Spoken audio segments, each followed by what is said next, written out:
베타 뉴스 이직입니다. 오늘은 DJI의 매빅2 프로에 대해서 살펴볼까 합니다. 제가 최근에 DJI 매빅2 프로를 샀는데요. 이겁니다. 최신형 드론이라고 할 수 있죠. DJI에서 그 매빅 드론을 여러 가지 이제 시리즈로 내고 있는데 어떤 게 있냐 보니까 소비자용으로 해서 매빅 시리즈가 있고, 그리고 스파크 시리즈, 팬텀 시리즈, 이렇게 크게 한 세 가지 시리즈가 있더라고요. 근데 매빅 시리즈 같은 경우에는 DJI에서 말하는 거는 어디서나 함께 하는 나만의 드론이다, 이렇게 해서 매빅2, 매빅 에어, 매빅 프로 플래티넘, 매빅 프로 이렇게 있습니다. 이 중에서 이제 기존에는 매빅 프로였는데, 이번에 이제 매빅 2가 나오면서 매빅 프로와 매빅 2 줌이 이렇게 나왔죠.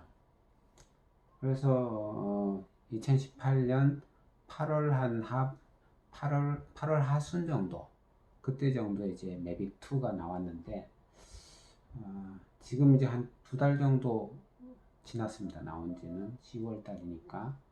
근데 저도 뭐 그렇게 드론을 뭐 많이 날리거나 그렇게 해본 건 아닌데, 그래서 저 같은 경우에도 드론을 언젠가 좀 사가지고 좀 활용도 하고 업무용으로도 쓰고 개인적으로 또 좀 활용하고 해야 되겠다 하면서 계속 좀 지켜봤는데, 뭐 제가 이렇게 이런 걸 잘 날리거나 그렇게 하는 사람도 아니고 하다 보니, 그 전에도 보니까 좀 여러 가지 좀 어려움이 있잖아요. 그 드론을 날리거나 이렇게 할 때 옆에 가서 박아버린다거나, 뭐 나무 같은데 이런데 걸려가지고 떨어져가지고 뭐 파손된다거나 고장 난다거나, 이런 그런 좀 이 그 비행하는 그런 조종하는 거에 있어 가지고 되게 자신이 있는 그런 게 아니다 보니까,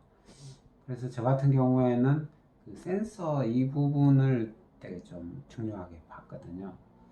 예를 들어 가지고 가다가 어디 부딪히려 그럴 때 얘가 알아서 피한다거나 이런 게 있어 가지고, 그게 매빅 프로 정도에는 사실 좀 있었는데, 알고 보니 앞에와 뒤에 정도 센서가 붙어 있어 가지고 측면은 보호가 잘 안 되는 거죠.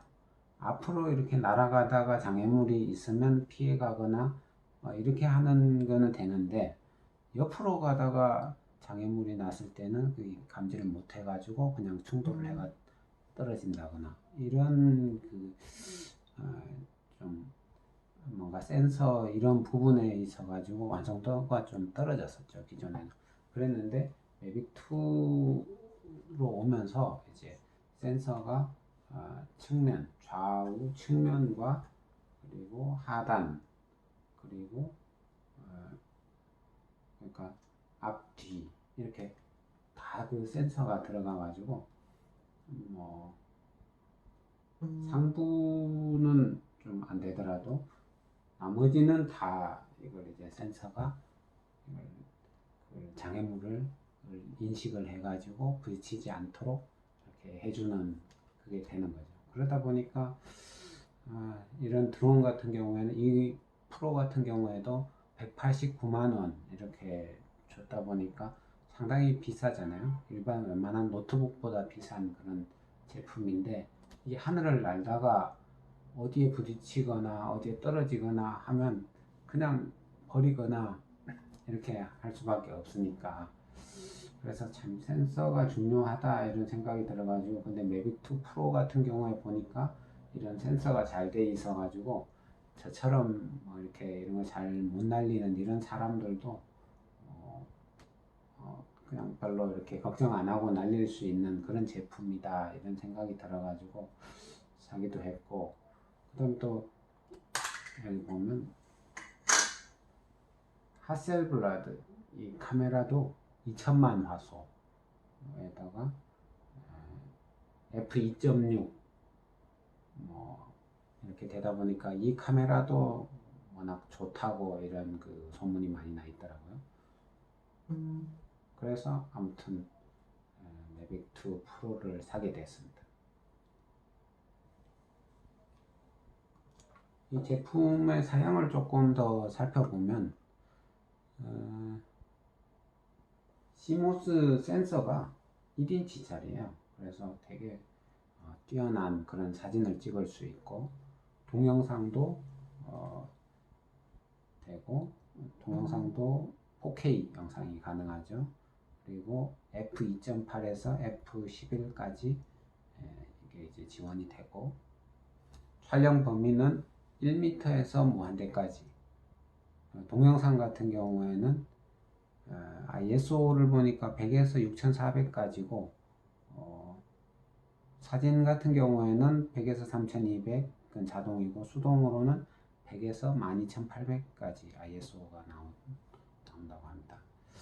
그리고 셔터 속도도 보면 8에서 8000분의 1 뭐 이렇게까지 되고 스틸 이미지 사이즈는 5472에 3648까지 찍을 수가 있고 동영상은 4K 3840에 2160 이게 24, 25, 30프레임까지 지원이 되는 거고 FHD로 찍을 경우에는 1920에 1080인데 최대 120프레임까지 찍을 수가 있다고 합니다. 그리고 지원 파일 시스템을 보면 F32, FAT32이기도 되고 EXFAT 요거는 이제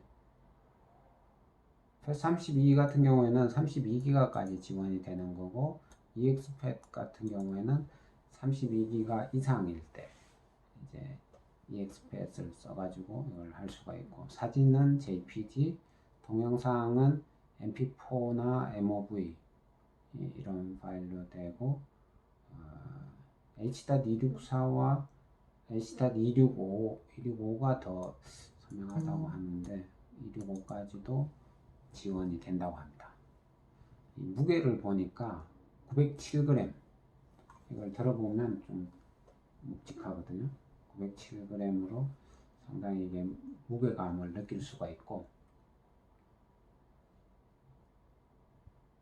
대각선 길이를 보니까 354mm 최대 상승 속도를 보니까 초속 5m S 모드일 때 스포츠 모드일 때는 초속 5m까지 상승을 할 수 있고 초당 5m 상당히 좀 빠른 상승이겠죠. 그리고 P 모드일 때는 초속 4m 정도 이렇게 상승을 할 수가 있다고 합니다. 그리고 최대 하강 속도는 S 모드와 P 모드 둘 다 3m 초당 3m까지 이렇게 하강을 할 수 있다 그러고 그리고 이제 최대 속도를 보면 시속 72km까지 날아갈 수 있습니다. 시속 엄청나게 빠르게 날아갈 수 있는 거죠. 이거는 물론 S 스포츠 모드로 날렸을 때 그리고 최대 그 고도를 보니까 6000m까지 올라갈 수 있다고 합니다.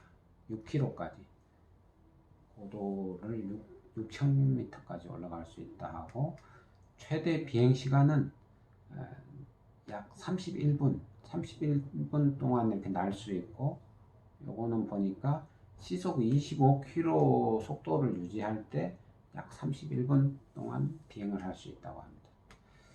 그리고 호버링 최대 호버링 시간 같은 경우에는 호버링은 그냥 공중에 붕 떠 있는 거겠죠. 이거는 29분 동안 공중에 떠 있을 수 있다. 그리고 최대 비행 거리는 18km. 요거는 시속 50km를 유지할 때 18km가 된다 그러고 그리고 내풍 가능 최대 풍속을 보니까 시속 29에서 38km 그 정도의 바람은 그 바람에서는 여기 날아갈 수 있다. 대풍, 바람을 견디는 그런 힘이겠죠. 그리고 최대 경사각은 35도라고 하고 최대 각속도는 200도 퍼세크 이렇게 되어 있는데 작동 온도는 영하 10도에서 40도까지. 그보다 더 춥거나 더 뜨거운 데서는 잘 작동이 안 되나 보고, 작동 주파수를 보니까 2.4GHz 그때하고 5.7GHz 그 대역의 주파수를 쓰네요. 그리고 송신기 출력을 보니까 너무 복잡하다. 그리고 이게 기본적으로 이게 나는 게 GPS 모드를 써가지고, 안 그래도 이걸 사가지고 한번 그 실내에서 날려보려고 하니까 실내에서는 날릴 수가 없습니다.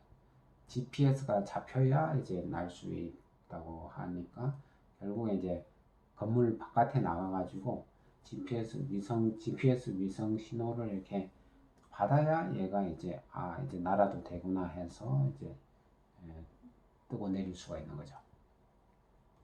그리고 내부 메모리는 8기가가 안에 들어 있습니다. 그 감지 시스템을 보면 전방의 장애물 감지가 가능하다 이렇게 되어 있고, 전방에 이렇게 눈처럼 이게 두 개가 있는 이게 이제 전방, 그 다음에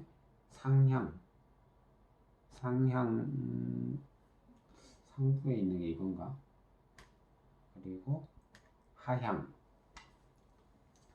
아래에도 보면 센서가 이렇게 있죠. 그 다음에 후방에도 이렇게 있고, 측면에도 여기도 있고, 이쪽에도 있고, 이렇게 측면에도 있고. 그래서 양사방에서 다 이 센서로 저거를 충돌 방지 이런 게 작동하기 때문에 아주 안전하게 날릴 수가 있는 거죠.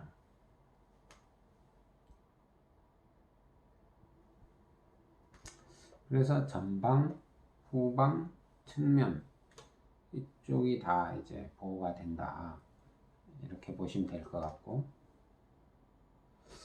충전기는 보니까 100V, 240V 이게 몇 도인가 몇 볼트인가 보니까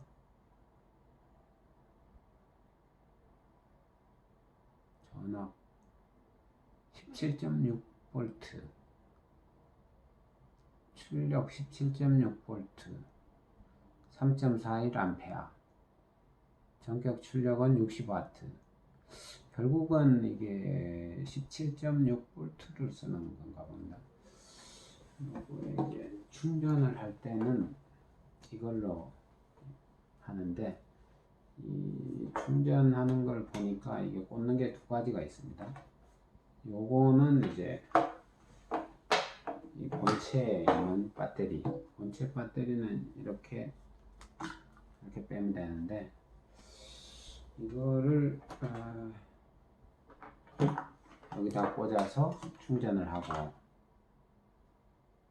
여기 한쪽에 이렇게 이게 있어가지고 여기에 맞춰가지고 이렇게 꽂으면 됩니다. 이렇게 해서 충전을 하면 되고, 요거는 뭐냐 하면 이 컨트롤러, 리모컨 컨트롤러를 이제 충전하는 건데, 요거 빼고 여기다가 꽂아가지고 충전하면 되도록 이렇게 되어 있습니다. 그래서 결국에 충전에 대해서 보면 결국은 세 가지가 충전이 돼야 됩니다. 이 휴대폰, 여기다가 컨트롤러에다가 연결하는 휴대폰도 충전이 빵빵하게 돼 있어야 되고, 그 다음 컨트롤러도 충전이 빵빵하게 돼 있어야 되고, 그 다음에 이 드론 본체도 빵빵하게 충전이 다 된 상태에서 이제 날려야겠죠. 이렇게 되는 거고, 그 다음에 이거를 날리기 위해서는 그 앱이 있습니다. 앱이 DJI 플레이 스토어에 가서 이제 앱을 설치를 하면 되는데 DJI 고포라는 이 앱을 이제 해가지고 날리면 되는데 결국에는 오늘은 날리는 것까지는 안 될 것 같고 일단은 외관을 조금 더 보면 여기도 이거 일단은 여기 그 마이크로 SD 카드도 꽂을 수가 있는데 여기다가 꽂으면 되겠습니다. 지금 여기도 하나 꽂아놨는데 원래 살 때는 없습니다.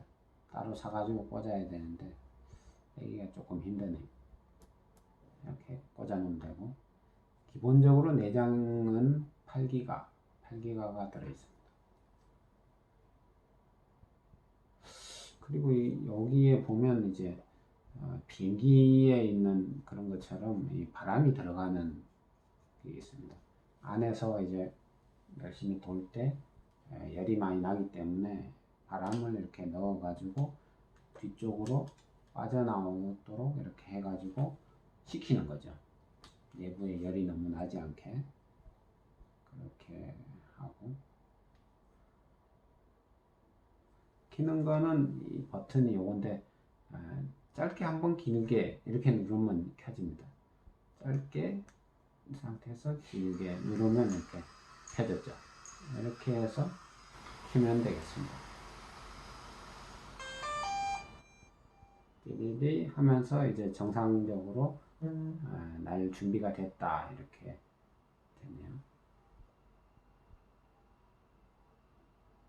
하셀블라드 카메라 끌 때는 똑같이 짧게 한번 길게 짧게 길게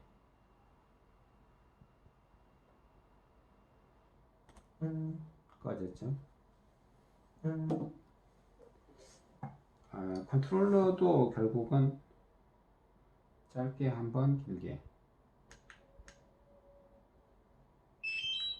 이렇게 짧게 한번 길게 이렇게 누르면 이제 켜지고 커넥팅 제일 먼저 컨트롤러를 먼저 켜고 그 다음에 DJI 고포 앱을 켜고 그 다음에 드론 본체를 켜고 이런 순서대로 켜면 이걸 이제 날릴 수 있습니다. 이렇게 해서 모든 이제 날릴 그런 환경은 다 됐는데 저는 아직 비기너이기 때문에 비기너 모드 이렇게 해서 날리면 되겠습니다. 다음에는 야외에서 실제로 날리는 거를 해보도록 하겠습니다. 네, 고맙습니다.